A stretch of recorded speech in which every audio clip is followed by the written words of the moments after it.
여러분 안녕하십니까? NBS 초대석 윤은기입니다. 새해가 되면 사람들이 세우는 계획과 결심 중에 빠지지 않는 것이 바로 건강입니다.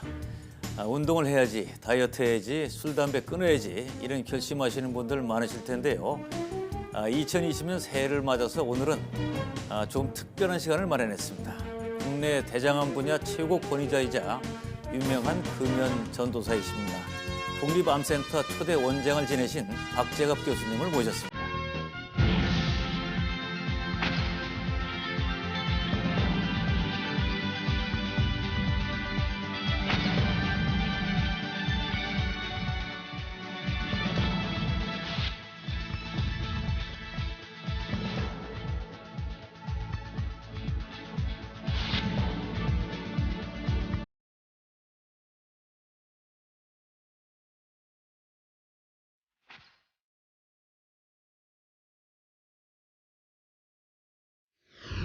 예, 우리 사회를 건강하게 해주시는 박재갑 원장님과 말씀을 나눠보겠습니다. 안녕하세요. 안녕하세요. 예, 바쁘신데 감사합니다.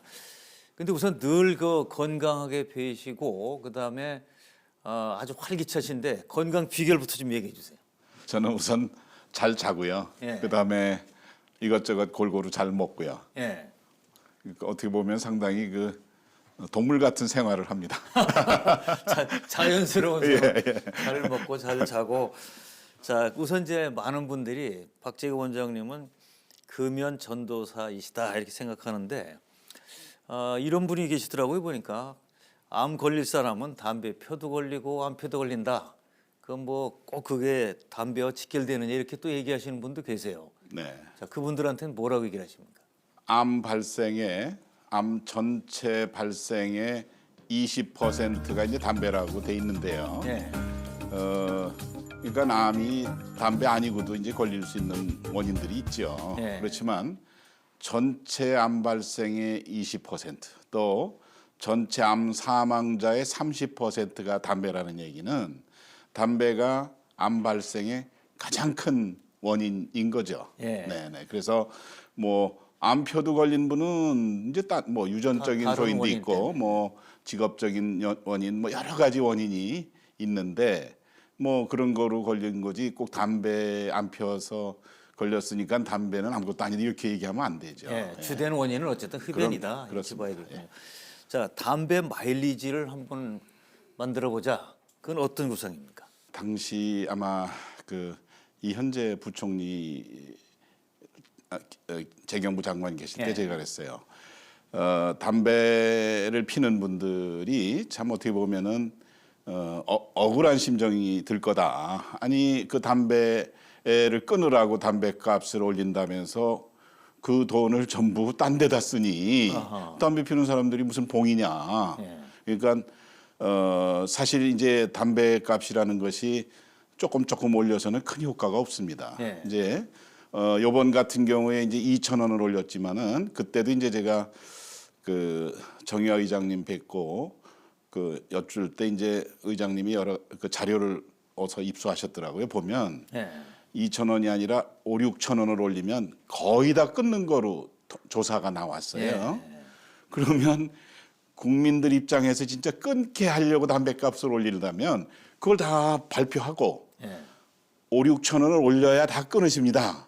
지금 이해를 해 주십시오. 이렇게 설명을 하고 예. 이제 그러려면은 그 올린 돈을 저는 이제 그게 이제 마일리지로 예를 들면은 본인이 실명으로 나는 담배 살 때 내 뭐를 좀 자기 크레딧 카드를 쓴다든지 예. 내 이름을 확실히 대고 하면 그분 앞으로 인상분에 대한 상당 부분을 적립을 해주면 예.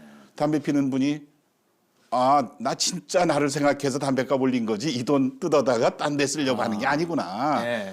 이러지 않겠냐. 네. 그때 이제 그런 말씀을 드렸더니 이제 그 경제 관료 입장에서 그게 복잡하다고 그게 쉽지 않다고 이제 그게 꽤 오래됐습니다. 꽤 예. 오래전에. 그 심리적 저항도 있을 수 있으니까 이제 그런 말씀을 하신 것 같은데 그 담배값에다가 이제 경고 그림을 넣자 이건 실현이 됐지 않았습니까 지금? 그건 이제 국제 협약에 당연히 넣게 돼 있는데 그 오랫동안 그 얘기를 해서 근데 그 참 그거 들어가는데도 너무 시간을 끌었어요. 네. 또 딴 나라에서 벌써 도입이 됐는데도 우리는 굉장히 늦게 들어간 편입니다. 뭐 지금이라도 들어가서 다행이긴 하지만. 네. 담배에 관한은 아주 그야말로 강경한 이런 입장을 유지하고 계시는데 언제부터 이렇게 강한 주장을 하신 겁니까? 저는 원래 이제 대장암을 수술하는 외과 의사라서 담배에 대해서 사실 관심이 없었습니다. 우리나라가 1983년부터 국민 암 사망 1위가 암으로 된 겁니다. 예. 그런데 그때가 이제 89년인데요. 복지부의 담당 과장이 이제 저를 찾아와서 형님 형님이 암학회 총무도 하고 그러니 이게 청와대에서 지금 암 대책을 짜라는데 암 대책을 어떻게 짜면 되겠습니까? 그래요?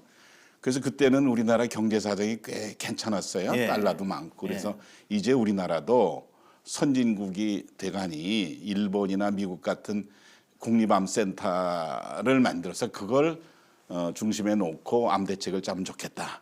이제 이것이 받아들여져 가지고 89년인데 뭐 하여튼 오래 걸려 가지고 이제 2000년에 이제 개원이 되면서 제가 이제 초대 원장으로 불려 나갔어요. 그래서 이제 이거 봐라. 내가 만들자고 한 암센터에 엄청난 국민의 세금을 들여서 만들었는데 그럼 내가 할 일이 뭐냐? 결론은 간단한 겁니다. 국민들이 암으로 안 돌아가시게 하는 작전을 짜는 그러니까 이제 정부로서는 국립암센터 또 거기에 원장한테 본인들이 다 전문이 아니니까 이제 제가 최고 전문가가 된 거죠. 그러면 국민들이 암으로 안 죽게 하려고 국립암센터를 만들었는데 그러면 국립암센터 원장이 할 일이 뭔가 거기서 보니까 언뜻 생각하면 이제 암 환자를 치료를 잘하는 게 중요하지 않을까 생각하실 수도 있지만 우리나라의 모든 의료기관은 치료에 대해서 무지하게 열심히 합니다. 왜냐하면 치료하는 거에 대해서는 정확히 정부에서 공단을 통해서 계산을 해서 수가를 보존해 이렇게 주기 때문에 병원이 유지하기 위해서는 열심히 치료를 합니다. 그래서 제가 그때 판단에 국립암센터 원장이 치료를 독려하는 것이 중요한 게 아니겠구나. 더 중요한 것이 있구나. 그건 바로 뭐냐. 국민들이 암에 안 걸리게 하는 겁니다. 예방을 하는 거예요. 예. 암이 요새 이제 치료도 굉장히 잘 되지만 요새는 또 일찍 발견되면 간단한 치료도 낫지만 암 치료라는 것은 상당한 고통과 경비가 따릅니다. 그래서 더 중요한 거는 암에 안 걸리게 하는 건데 암에 안 걸리게 하는 거는 현재 정부에서 카운트를 안 하고 있어요. 저 의료기관이 이만큼 암에 안 걸리게 했으니까 얼마를 보존해 주자. 이게 없습니다. 그러니까 전국에 있는 모든 의료기관이 국민들이 암에 안 걸리게 하는데 우선순위를 두고 일할 수가 없는 거죠. 그렇죠. 병원이 운영하기 위해서는 열심히 치료를 하는 거죠. 근데 이제 국립암센터 원장 입장에서는 국립암센터가 막 돈을 벌기 위해서 우리가 암센터를 만들자 그런 게 아니고 그런 민간 의료기관들이 하지 않는데도 중요한 거. 그게 바로 저는 국민들이 암에 안 걸리게 한 뭐 딴 역할들도 있지만 그러면 국민들이 암에 안 걸리게 하려면 무슨 원인으로 암에 걸리는가? 담배가 확실하고 담배가 이제 통계에 따라서 우리나라 같은 경우는 암 사망의 35%라고 보고한 데도 있을 정도고요. 그 다음에 이제 당시에 우리나라에 더 낮춰야 될 게 또 있긴 있었는데 그게 뭐냐면 감염 때문에 있는 암이 있었는데 그거는 우리가 선진국이 돼가면서 빠른 속도로 떨어지고 있었어요. 그게 바로 뭐냐면은 간암은 우리가 이제 옛날에 간염을 많이 앓았잖아요. 간염을 앓다가 이것이 치유가 안 되고 만성 간염으로 간염 바이러스 보균자가 된 분들이 오랜 동안 가다가 이제 간암이 발생하는데 이제 그렇게 해서 발생하는 간암의 70% 전후가 우리나라는 B형 간염이었고요. 근데 B형 간염에는 우리나라가 뭐 세계에서 가장 먼저 백신을 만들었다 할 정도로 백신이 개발되고 국민들한테 아예 의무 접종으로 하는 바람에 과거에 10% 이상이 보균하고 있던 B형 간염 보균율이 지금 0.1% 이하 아마 더 떨어진 거로. 그래서 이제 B형 간염에 의한 간암은 우리가 거의 잡았다 이렇게 볼 수가 있는 거죠. 그래서 우리나라가 이제 과거에 담배와 감염과 아마도 우리도 술도 영향이 있을 텐데 술에 대해서는 정확한 통계가 아직 국가적으로 우리가 내놓질 않았어요. 그래서 이제 감염은 이거는 시간이 지나면서 우리가 이제 선진국이 되면서 이제 거의 뭐 미국이나 프랑스나 우리나 이제 차이가 없게 이제 앞으로 문제가 안 된다. 그래서 결국 남았던 것이 담배였습니다. 예. 그래서 제가 암센터 원장 때 원장이 돼서 이제 처음에 담배에 대해서 공부를 하려고 심포지움을 해서 그때 첫 1회는 저쪽 예술의 전당 그 세미나실에서 했어요. 하면서 이제 저도 공부를 하는 거죠. 그 첫 번째 세미나에서 막 듣는데 제가 이제 이럴 수가 있나 이런 거예요. 이게 도대체 이게 팔고 있다니 이렇게 나쁜 것을 이제 국가가 허락을 해서 담배를 이렇게 유통이 돼도 되는 건가? 그러고 이제 그 다음에 심포지움 때 저는 이제 심포지움을 할 때 우리끼리 하는 게 아니라 담배 소비자, 담배 농가, 담배 소매상 이 단체를 다 같이 왜냐하면 같이 협의를 해야 되니까. 근데 거기서 이제 소비자 단체장이었으신 것 같아요. 저보고 그래요. 박 원장님, 담배가 그렇게 나쁘신 줄 알았으면 만들어 팔질 못하게 해야지 왜 팔아놓고 우리 보고 자꾸 못 피게 합니까? 그래서 그때 맞다. 회장님 말이 맞다. 내가 보니까 이건 피는 분 잘못이 아니다. 이건 국가적으로 파는 행위가 이건 완전히 잘못된 행위다. 그게 2000년, 2001년 그때부터 저는 지금 정부를 대상으로 정부의 고위 공직자가 정부를 대상으로 이거 진짜 잘못된 겁니다. 이거 만들어 팔면 안 되는 겁니다. 그래서 공식적인 것이요. 2001년 6월 20일 날 국립암센터 개원식에 김대중 대통령께서 오셔서 이제 테이프 커팅하고 그 로비에다 제가 암 표본을 쭉 놓고 담배 핀 분의 허파, 새카만 폐암 이걸 놓고 거기서 마이크에다 대고 그랬어요. 앞으로 10년에서 15년 후에 우리나라에서 담배를 안 팔겠다 하는 뭐 입법 예고를 하실 의향이 없으십니까? 담배를 피면 이렇게 됩니다. 그게 2001년입니다. 그러니까 그게 이제 국제적으로 담배는 만들어 팔면 안 된다. 이걸 이제 2001년엔 국내에서 제가 얘기를 했지만 대통령님 앞에서 2004년에는 IRC라고 유엔 산하의 국제암연구소가 프랑스 리옹에 있는데요. 거기에 가서 그 당시에는 17나라 대표가 모였을 때 처음으로 국제사회에 담배라는 것은 이거는 만들어 팔면 안 되는 독극물 마약이다. 이거를 주장했더니 17나라 중에 한 2나라 대표가 그게 실현성이 있겠냐. 그래요? 요시. 그런데 이제 거기 아주 유명한 오래된 대가가 자톤스키라고 폴란드 대표가 저한테 오더니 왜 우리가 아직 이 생각을 못했을까? 이제는 네가 세계 최고 리더다 이거 저보고 노인네가 저보고.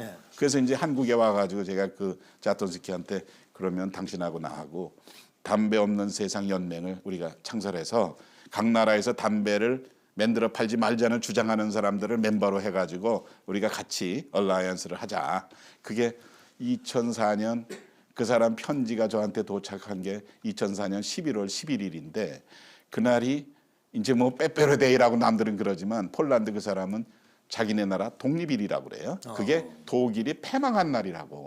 그게 이제 2004년 11월 11일인데 이제 그 다음에는 제가 그 리옹 이제 그 다음에 리옹에 회의를 갈 때 이제 어떤 선언을 이끌어내고 싶어서 아시아 나라의 그 당시 8인가 9나라 대표들을 모아서 국립암센터에서 이제 중국도 부르고 일본도 부르고 태국도 부르고 싱가포르 부르고 이렇게 9나라가 모아가지고 아시아 암센터 원장 연맹을 만들고 거기서 선언을 했습니다. 우리가 합의문을 앞으로 우리가 담배는 만들어 팔지 않도록 함께 노력한다. 뭐 이런 선언을 해가지고 그걸 들고 다음에 리옹에 가가지고 그걸 내놓고 원장하고 사전 조율을 해서 그때 전체 22개 나라가 사인을 하고 합의해서 리옹 선언이라고 배닝 토박과 앞으로 우리가 담배는 경작과 제조 매매를 금지하도록 하자 하는 리옹 선언을 2005년에 이끌어냈죠.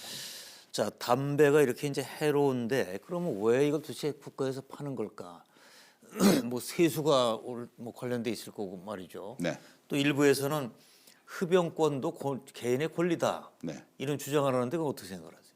이제 저는 매일 담배 때문에 아픈 사람들의 전화를 받고 그 현장을 지금도 아주 가까운 사람이 우리나라 인간문화재입니다. 지금 입원하고 계세요. 방광암으로. 이제 담배를 피면 결국은 이제 암으로 고생을 하세요. 근데 되게 담배 피는 분들 보시면 되게 마음이 착한 분들이에요. 마음이 여리고 착한 분들이 못 끊어요. 네, 못 끊고 심성이 고운 분들이에요. 그러니까 더 안타까운 거예요. 왜냐하면 좀 센 사람들은 이제 말이야 이렇게 끊어버리는데 뭐 이래도 좋고 저래도 좋고 뭐 순하고 막 이런 분들이 이제 피는 걸 보면 근데 결국은 눈에 보이거든요. 언제 되면 또 어떤 병으로 고생하시겠구나. 그러니까 화가 정부에 대해서 나는 거죠. 그러니까 정부가 이 담배가 독극물 마약 중에 우리 사회 가장 큰 넌센스 코미디가 바로 담배를 합법적으로 만들어 팔게 하는 거다. 저는 이렇게 생각합니다. 왜 그러냐면은 현재 우리 국민을 하루에 약 160명을 죽게 합니다. 매일 하루에 우리가 공식 집계된 한국 전쟁 전사자가 지금 인터넷에 치면 전사 편찬 자료가 나옵니다. 그것을 3년 1개월로 나누면 유엔군까지 합해서 하루에 돌아가신 공식 집계된 국군과 유엔군을 다 합하면 157명인데 담배가 하루에 160명을 죽게 합니다. 매일 한국 전쟁 때 죽은 국군과 유엔군을 합한 숫자보다 많은 숫자가 지금 담배 때문에 매일 죽습니다. 담배에 의한 전사네. 전쟁하다 전사하는 거는 영웅이 되죠. 근데 담배를 피다가 돌아가시는 것은 가족들한테 진짜 안 좋거든요. 근데 이 담배가 결국 또 못 끊는 이유 중 하나 중독성 아닙니까 이게? 담배 중독성은 이제 그 뇌과학 양리하는 제 동기 얘기 들어보면 대마초보다 중독성이 강화되는 겁니다.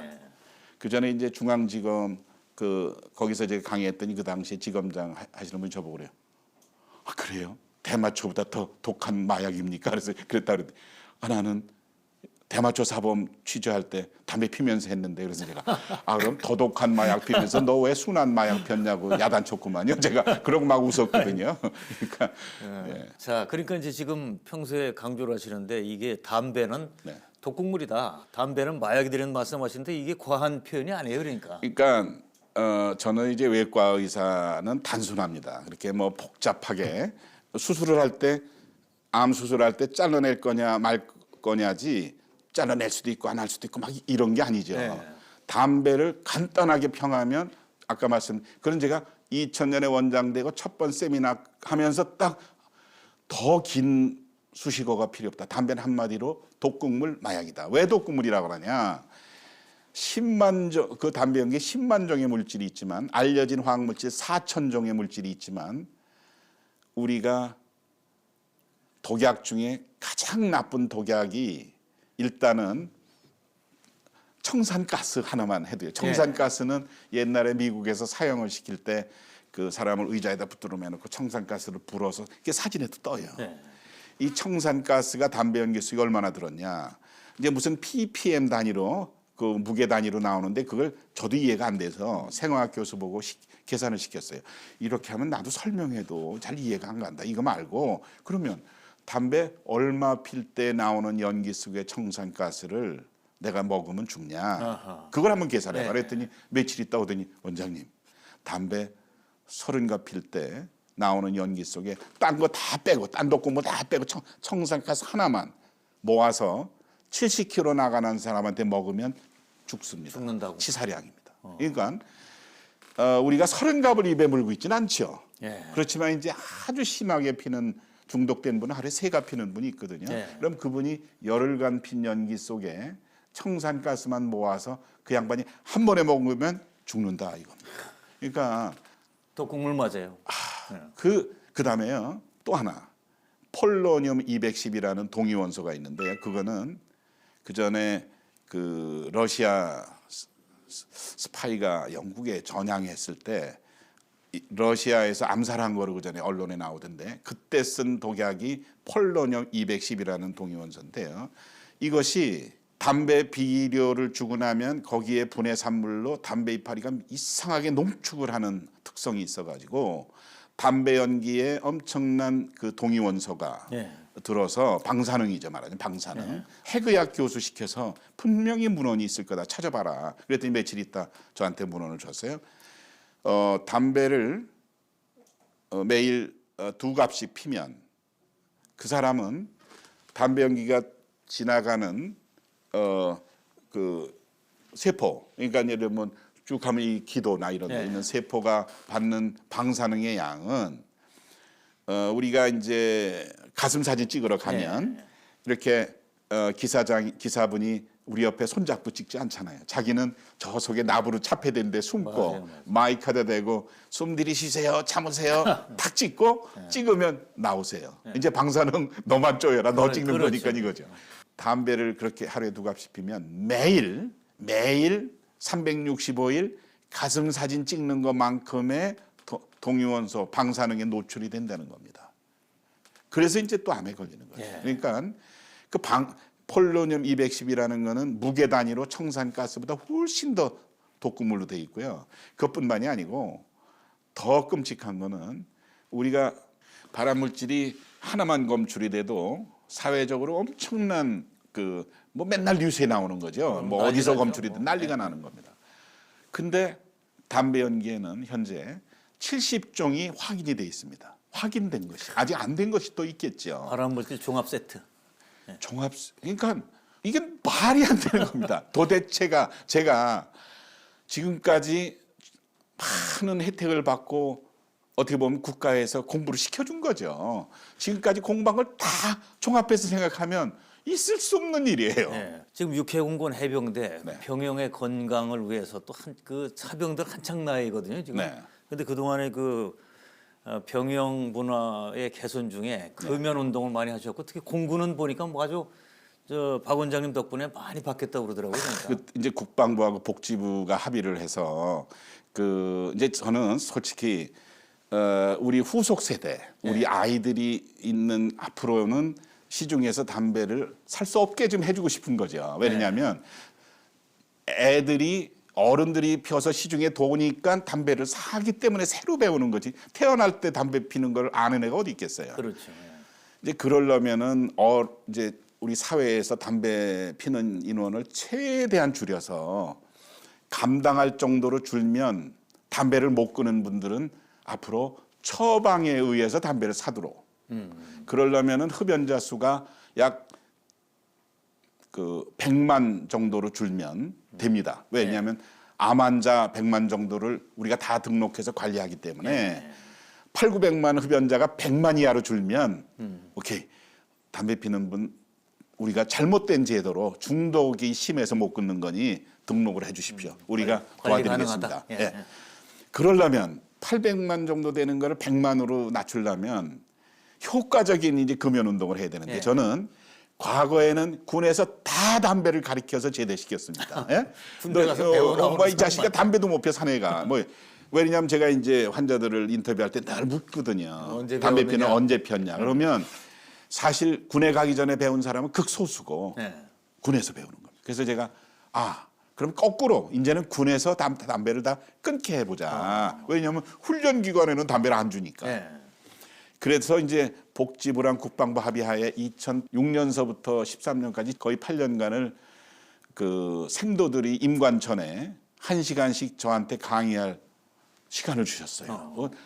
그래서 ROTC가 해마다 4천 나옵니다. 그다음에 육사, 해사, 공사, 3사 1,000명, ROTC 5,000명을 8년간 4만 명을 임관 전에 1시간씩 제가 강의를 했는데 강의 요점은 딴 게 아니고 소대장이 됐을 때 소대원은 소대장의 친동생이다. 친동생이 독극물 마약을 군에 왔을 때 다 끊고 나가게 하면 부모들이 얼마나 고마워하고 또 우리나라 사회가 얼마나 건강해지겠냐. 그랬더니 생도들이 너무 좋아하고 또 소대장이나 중대장 돼서도 계속 연락이 와요. 이렇고 저렇고. 그래서 군에 이제 그렇게 해서 육해공군 ROT 다 했지만 그 중에 이제 성일환 공군 총장님께서 아주 훌륭하신 분이 이제 공군의 특성이 더 그렇죠. 조종관을 잡는 분들이 높은 상공에 올라갈 때 담배는 일산화탄소가 많아가지고 혈중의 산소 농도가 상당히 낮거든요. 떨어지거든요. 그러니까 사고의 위험도 있고 사실 아마 선진국에서 파일로트가 담배를 핀다는 것이 용납이 안 되는 나라가 꽤 있다고 봅니다. 그렇기 때문에 성일환 총장님께서 공군에 아주 적극적인 금연 운동을 해주셔가지고 참 굉장히 고맙게 생각합니다. 공군은 아주 성공적으로 잘 진행이 그렇습니다. 되고 있고요. 예. 사실 이제 말씀하신 대로 조종사들한테는 뭐 필수적 아니겠어요? 그렇습니다. 이게? 네, 네. 나는 정말 올해는 금연을 꼭 해야겠다. 네. 이런 분들한테 한번 격려 한번 해주세요.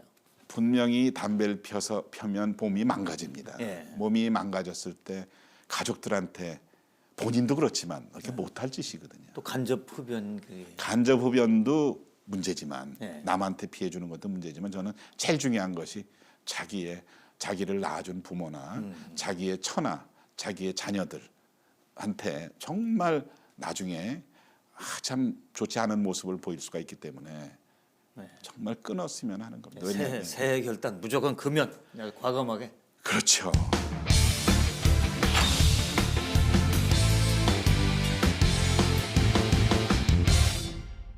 자, 이제 암에 대해서 걱정하는 분도 여전히 많으시지만 그래도 우리나라가 이제 암 치료 수준이 뭐 상당한 수준이다 이렇게 얘기를 하는데 어느 수준까지 와 있습니까? 상당한 수준이 아니라 최고 수준이라고 자부심을 전 가지고 세계 최고 수준. 최고 수준입니다. 예. 왜 그러냐?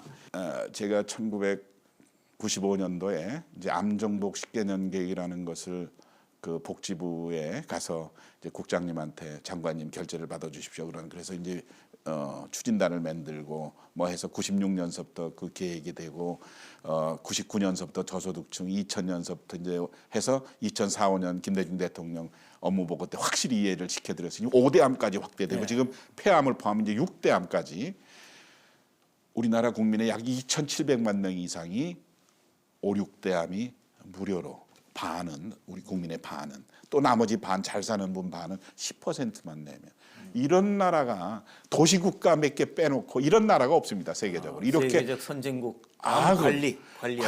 그래서 처음에 제가 그걸 짤 때는 일본 사람들이 저한테 그 자기네가 볼펜으로 쓴 총리 모시고 한 회의 자료를 볼펜으로 쓴 것까지 나한테 다 보내줬어요. 나 참조하라고. 일본보다 우리가 더 잘하고 있습니다 지금. 그리고 우리를 이제 벤치마킹하는 나라가 나오겠네요. 아니 오지요. 네. 그렇게 와서 그다음 또 우리 교수들을 초대해서 어떻게 그렇게 잘하냐. 우리가 미국보다 치료 성적이 월등히 앞서 있습니다. 그렇기 때문에 이제 미국에 뭐 돈 좀 있다고 미국으로 가면은 더 잘 치료받을까 생각하면 절대 오산입니다. 이제는 세계 최고, 한국이 최고. 최고입니다, 최고. 자, 예. 그 암도 시대에 따라서 이제 그 말하자면 부침이 있는 것 같아요 보니까. 네. 어떤 암들은 가라앉고 어떤 암이 최근에 또 네. 나타나고 있습니다. 특히 이제 그 남자분들한테는 이제 이미 오래전에 미국 같은 서양에서는 전립선암이 거의 남자 암 셋 중에 하나가 전립선암이었습니다. 약 네. 33%. 우리는 4%가 지금 8% 막 해서 우리도 막 오르고 있어요. 네. 일본은 벌써 몇 년 전에 17점 몇 프로로 거의 1등이 돼가고 있어요. 이제 우리도 대개 이래요. 통계가 질병 통계를 보면 미국의 한 20, 30년 뒤에 일본이 쫓아가고 있고 네. 일본의 20, 30년 뒤에 우리가 패턴을 밟아요. 네. 그러니까 우리도 이제 앞으로 몇십 년이 지나면 남자 친구들이 암 걸렸다 그러면 쟤도 전립선암, 뭐 나도 전립선암, 뭐 이렇게 될 수 있는. 네.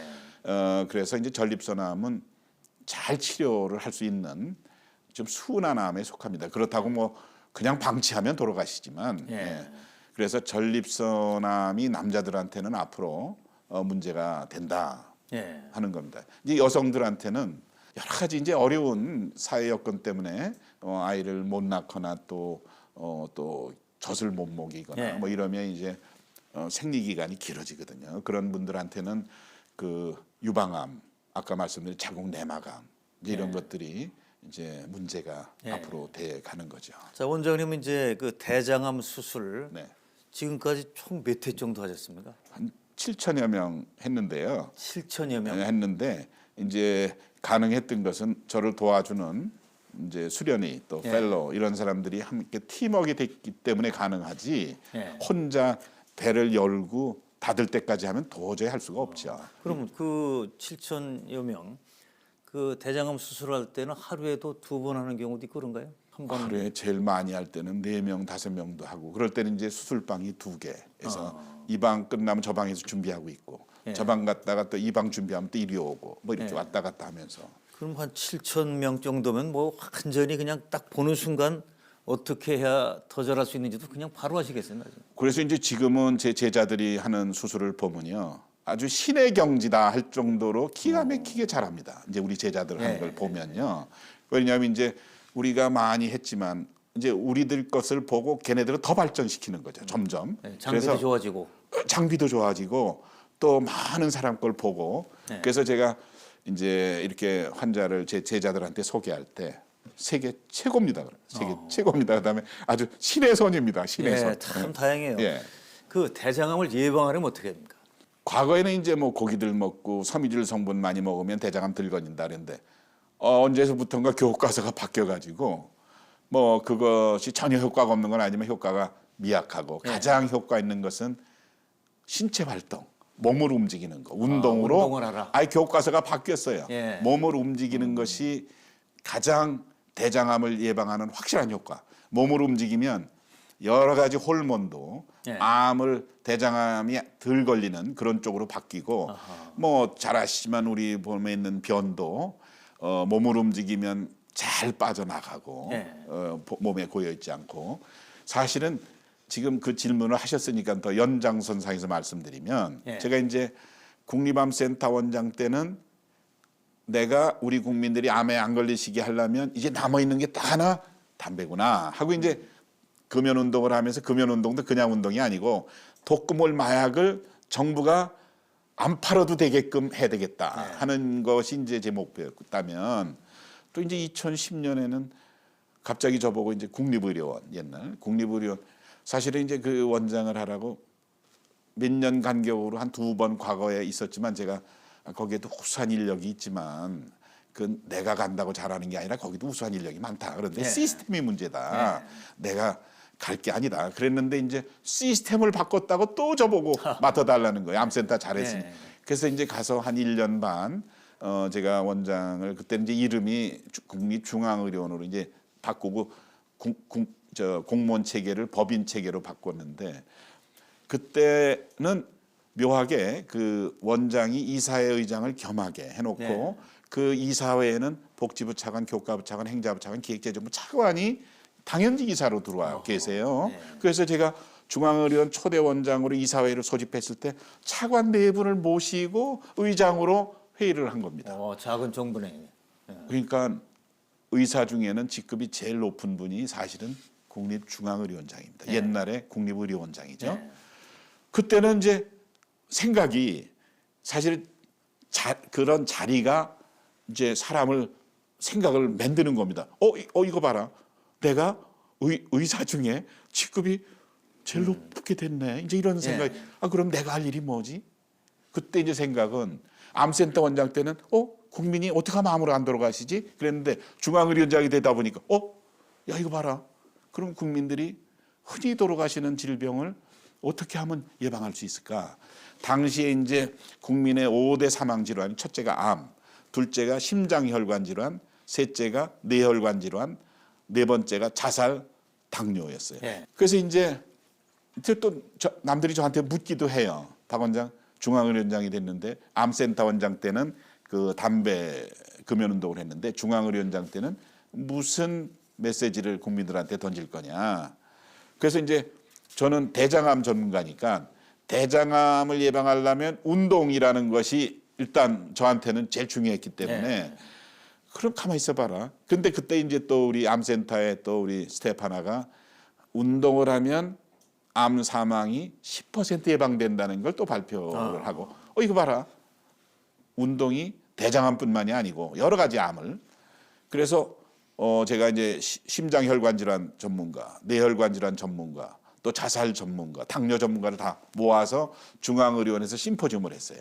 그랬더니 놀랍게도 운동을 하면 심혈관 질환, 심장혈관 질환, 뇌혈관 질환 사망이 20-30% 주는 겁니다. 그다음에 자살과 당뇨도 엄청 줄어요. 자살도 줄어요? 자살도 줍니다. 왜냐하면 자살이라는 게 이제 우울증에 빠져서 이렇게 되는데 운동을 하면 완전히 그게 호전이 됩니다. 우울증이 없어지고. 그래서 그럼 또 그 당시에 이제 운동의 전문가도 이제 같이 했죠. 그럼 운동을 어떻게 하자는 거냐. 근데 그때 이제 마침 옆에 그 지금 삼성의료원에 계신 분인데 저보고 박원하 교수라고 원장님 감격스럽습니다. 그래요.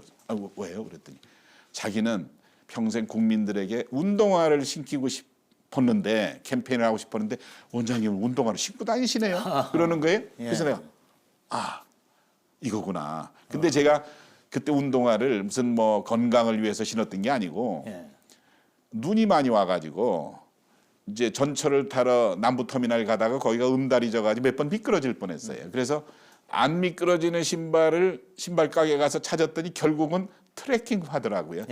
저 간편한 등산화 비슷한 건데. 그래서 그걸 신었더니 너무 편해서 늘 그걸 신고 다닌 거예요. 그래서 맞다. 그래서 이제 그 사람이 그때 심포지엄에 주장하는 것이 운동화를 신고 운동을 그럼 어떻게 하자는 거냐. 운동을 우리가 뭐 여러 가지 운동이 있잖아요. 근데 그 사람 얘기는 하루에 매일 30분 이상 빨리 걸으면 이제 빨리 걷기는 기준이 뭐 1분에 몇 걸음 이건 누구도 계산하기도 어렵고 외울 수도 없고 그게 아니고 자기가 걸었을 때 약간 숨이 찰 정도가 그 사람한테 빨리 걷는 거랍니다. 그래서 그렇게 하면은 모든 운동의 장점이 그 빨리 걷기에 다 녹아 있다는 겁니다. 그래서 거기서 그 얘기를 하는 거예요. 그래서 제가 그 자리에서 이제 나가가지고 중앙의료원 기조실장한테 우리 직원한테 운동화 다 사줄 예산이 있냐? 그러니까 있다는 거예요. 그러면 우리 중앙의료원부터 운동화 신기 캠페인을 한다.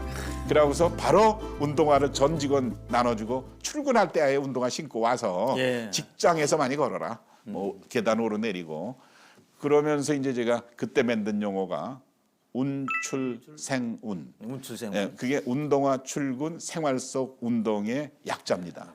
그래서 보니까 신사복을 입었는데 운동화 신고 다니는 분들이 많이 늘었어요. 많습니다. 많이 늘었어요. 예. 그러니까 지금 이제 사회 전반적 캠페인 중에는 이제 금연 운동 그리고 운동화 신고 출근하기 운동.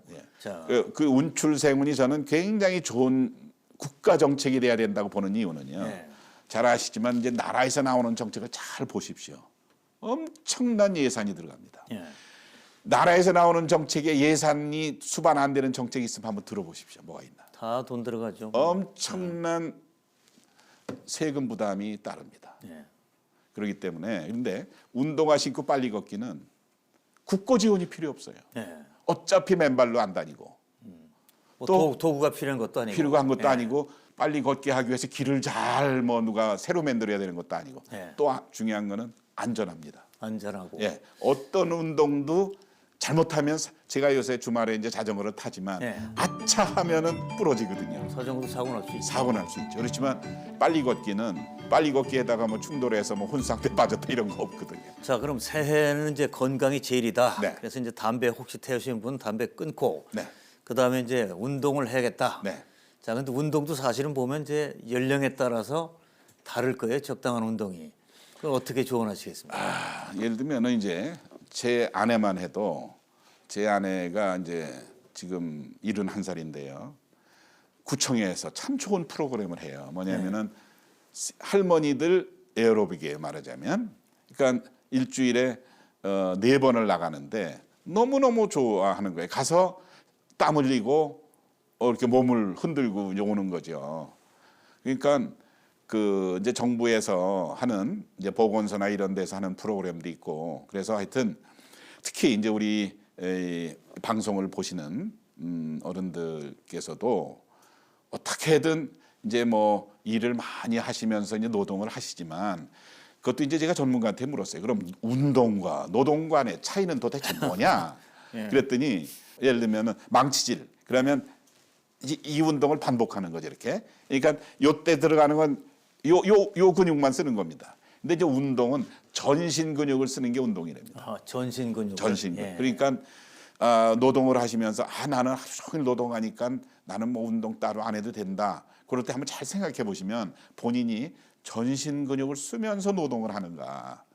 그렇지 않은 경우가 많죠. 예. 이렇게 쭈그리고 밭을 맨다 그래도 그렇고. 예. 그래서 근데 이제 빨리 걷기는 사실은 전신이 운동이 된답니다. 빨리 걷기는. 빨리 걷는 게. 이제 손도 막 흔들고 그렇죠. 몸이 막 허리도 흔들면서 움직여야 되고. 움직이고. 그래서 우리가 이제 농어촌에 계신 어른들한테 새해에 권한다면 이제 두 가지를 권하고 싶어요. 첫째는 뭐 담배는 당연히 이제 예. 피시면 안 되고 주위에서 누가 피면 덕담을 해서 잘 끊도록 도와주고 많이 이렇게 가끔 이제 땀이 날 정도로 빨리 걷고 너무 양반같이 점잖게 걷는 것도 좋지만 때로 좀 빠르게 걸어서 땀을 좀 내시게. 예. 그리고 또 이제 부모님이 계시면 부모님한테 다 좋은 차로 모셔서 좋은 음식 사드리는 것도 좋지만 손잡고 많이 산보하고 걷고 산책하고. 예. 우리나라가 얼마나 산천이 아름답습니까? 그럼요. 많이. 요즘 제 아내가 말이죠. 그 아주 특이한 버릇이 하나 생겼어요. 네. 저보고 뭘 자꾸 시켜요. 네. 부엌에 가서 뭘 갖다 달라. 네, 네. 건너방에서 갖다 달라. 네. 근데 꼭 앞에 뭘 붙이냐면 운동 삼아서. 이거는 아주 좋은 말씀인데 네. 저는 이제 제 아내가 어떨 때는 이제 이제 손목이 불편할 수도 있고 예. 그래서 집안 청소를 제가 하는데 예. 헬스장이다 집이. 예. 그러니까 이제 걸레를 갖고 전체를 하고 나면 1시간 땀이 쭉 나요. 그렇죠. 그러면 굳이 헬스장 가서 땀 흘릴 필요 없고 집에서 그럼 안 해도 좋고 나도 운동이 되고 이거 꽤 운동이 됩니다. 그리고 생활 속에 왔다 갔다 하는 것도 운동이 그렇죠. 되겠죠. 그렇죠. 예. 오히려 요새 이제 리모컨 가지고 이러는 바람에 운동량이 너무 적다는 거죠. 옛날에는 예. 하다못해 키러가고 맞아요. 끌어가고 그런데 지금은 가만히 있어서. 자, 이제 원장님을 뵈면은 뭐 가끔 저 보도도 되고 그래서 제가 봤습니다만은 이제 지금 금연 운동 또 걷기 운동 여러 가지 말씀하셨지만은 뭐 화가시잖아요, 지금 화가. 제가 볼 때는 다양한 취미 활동을 하시는데 그게 정신 건강에도 좋은 거 아닌가요, 그게? 이제 모르겠습니다. 저보다 이제 더 연세가 많으신 어른들도 계시지만 이제 의료계에서 이제 제자들이 다 세계적인 대가가 되다 보니까 예. 이제 제자들이 하는 거에 제가 나가서 걸림돌이 되면 안 되니까 저는 이제 제자들을 자꾸 이제 피해 주는 거죠. 이렇게 예. 피해 주다 보니까 그다음에 또 누구하고 내가 잘할 이유도 없는 거 이제 그러다 보니까 이제 취미 활동으로 이제 그림도 사실은 이제 제 아내가 이제 중앙위원장 사표를 냈더니 당신같이 바쁜 사람이 갑자기 한가하면 좀 그럴 테니 취미 활동을 하라 그러면서 이제 우리 딸이 취미로 그림 그리는데 당신도 옛날에 애들하고 이렇게 그릴 때 보니까 솜씨가 있는 것 소질이 같으니 해라. 그래서 예. 이제 2011년서부터 이제 예. 이렇게 합니다. 지금 정식 저 작가시고 저도 작품을 봤습니다만 대단하세요 정말. 예, 존경스럽습니다. 자, NBS 초대석에 기왕에 모셨는데 네. 농업인들 위해서 말이죠. 농사를 짓는 게 너무 힘들다. 네. 허리도 아프고 네. 또 뭐 심하게 얘기하면 농업에 오래 종사하면 골병 든다 이런 얘기도 있는데 어떻게 건강 관리하면 좋을까요? 굉장히 중요한 말씀 하셨는데요. 사실은 농사일 하시면서 반복되는 근육 운동을 하실 때 틈틈이 전신을 쓰는 근육 운동을 틈틈이 해서 풀어줘야 된다고 저는 생각을 합니다. 그러니까 하다못해 저같이 이제 그림 하나 그려도 또 요새 같으면 이제 우리 지석영 선생님이 의과대학 만들어 달라고 올린 문부대신한테 올린 이 붓글씨를 1000자를 지금 제가 쓰는데 작은 글씨를 이렇게 쓰다 보면 한참 쓰다 보면 가만히 있잖아요. 네. 그러니까 노동도 마찬가지. 같은 운동을 가만히 앉아서 이렇게 하실 때 너무 오래 하는 것보다는 조금 하면 또 일어나서 좀 풀고 그러면서 또 하나 더 중요한 것은 지금 우리나라가 건강 검진 시스템이 너무 잘 돼 있습니다. 그래서 꼭 말씀드리고 싶은 건 보건소나 국민건강보험공단에서 제공하는 프로그램을 하나도 빼놓지 말고 그거는 어느 정도 중요하냐. 제가 이제 국립암센터에 암 검진동이 아마 세계에서 가장 클 겁니다. 엄청난 큰 검진동을 지어놓고 거기에 이제 의사들이 저한테 그래요. 원장님, 우리나라에서는 자기 돈 내서 검진할 거 하나도 없습니다. 솔직히 말씀드리면. 그건 무슨 얘기냐. 정부에서 촘촘히 국민 건강을 위해서 검진 프로그램을 만들어 놨기 때문에 이 방송을 보시는 어른들께서 하나도 빼놓지 말고 나라에서 하는 게 어떨 때는 예를 들어 하다못해 뭐 대장암 검진한다고 대변을 내라 그럴 때 요새 뭐 대변 가지고 뭘 하겠다는 거야 이런 식으로 무시하지 말라 이거. 예. 그게 엄청나게 좋은 방법이거든요. 그걸 통해서 양성이 나오면 내시경도 무료로 해주고 예. 무료를 통해서 발견되면 일찍 손을 쓸 수가 있기 때문에 그렇죠. 예. 그것뿐만이 아니라 뭐 혈압도 그렇고 치매도 그렇고 이런 거 다 우리 이제 좋은 프로그램들이 많으니까. 기가 막히게 돼 있습니다. 예. 그래서 그 뭐 특별히 딴 말씀보다는 정부의 보건소나 공단에서 하는 프로그램을 하나도 빼놓지 말고 다 찾아서 또 본인이 잘 모르면 자녀들한테 야 내가 올해 빠진 거 뭐 있나 한번 알아봐라 그렇죠. 해가지고 다 찾아서 하시라. 예. 자, 역시 그저 원장님 모시길 정말 오늘 잘했습니다. 이제 새해 많은 분들이 희망을 또 키워가실 텐데 새해 인사 좀 한번 해주시죠. 시청자분들을 위해서. 올해가 이제 제가 사실 쥐띠인데 쥐의 해죠. 올해도 아프지 마시고 더 건강하시고 하시는 일 모두 다 잘 되시고 또 풍년 들고 어떤 그 병해충에 또 태풍 뭐 이런 피해 입지 마시고 아주 행복하시기 바랍니다. 예. 오늘 감사합니다. 감사합니다. 예. 예, 그저 오래 사는 것이 아니라 건강한 모습으로 장수하는 것. 이 100세 인생을 사는 현대인들의 꿈이 아닐까 싶습니다. 박재갑 원장님의 질병 걱정 없이 행복하게 사는 법. 어떻게 보면 참 쉽습니다. 한마디로 금연하고 운동하는 것이라는 거죠.